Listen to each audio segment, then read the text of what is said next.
Hi, my name is Guy Webster, and yeah, I'd love to be considered to be involved in this workshop of Orlando. I think there's a couple of things that really attract me and interest me. Number one is this team, obviously, that's been assembled behind it, having been really familiar with both Rachel's work as a composer and as a musician. And then obviously seeing both Willow and Rachel come together in Medea last year, and just being so enamored by that, particularly the composition, and particularly Willow's performance.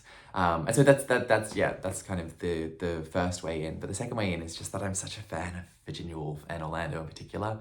I'm actually doing my PhD at University of Melbourne, based around Virginia Woolf and how she can elicit emotions in people. And so I think it's just been an incredible process that, like, I came in as a fan of her work and with an understanding of it, and I'll be coming out of it just more of a fan and just like more outside of just the knowledge that I've accrued about her process and her biography and her writing, just also just more love, more love for her writing, especially Orlando, which just has such wit to it and has such it's so tightly wound and so sharply paced. And all of her work is, but for Orlando as well, which is it's the box office smash, it's the historical parody that it has. It's so tongue-in-cheek and so vibrant and energetic in that sense. And I think Virginia Woolf generally obviously has such interesting theatrical legacies, having been such a fan, being a suspicious fan, a critical fan of attempts to really put her on stage. And because her writing is so dense, it offers such an interesting set of problems that I think are just really interesting to tease out in the workshop process, in the room.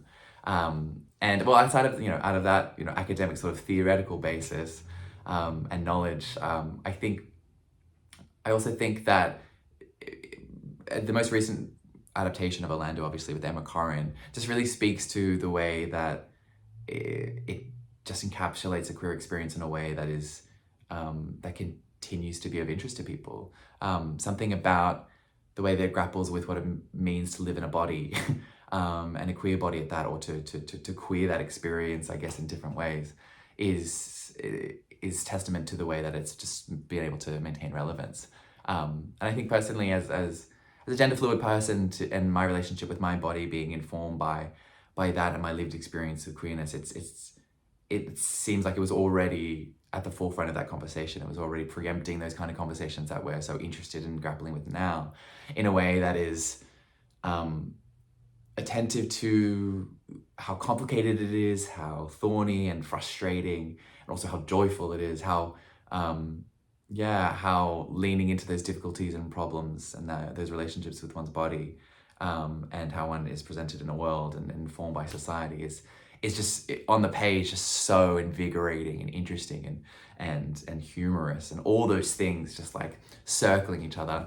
And so again, I'm just so interested to bring and encounter those experiences of others in the room, and to see how they can contribute and circle around what is just such an interesting early encounter with those kinds of experiences.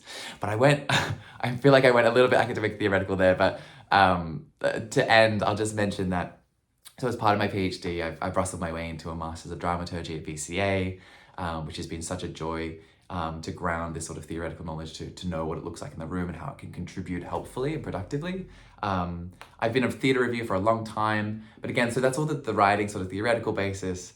And I've also been a performer for a long time, mostly through early work processes. So working through a lot of Australian premieres to encounter these questions of what exactly is this production offering, what as an actor can I offer, and then also just getting really familiar with that sense of play that can occur in that room, and that is so helpful and important for that kind of process.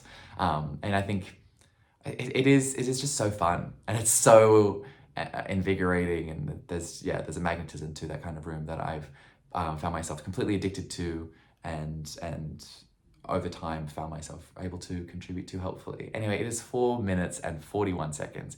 So I'm going to stop this video here and just thank you for your time, and look forward to hearing from you or following the process in whatever capacity. So thank you so much for your time.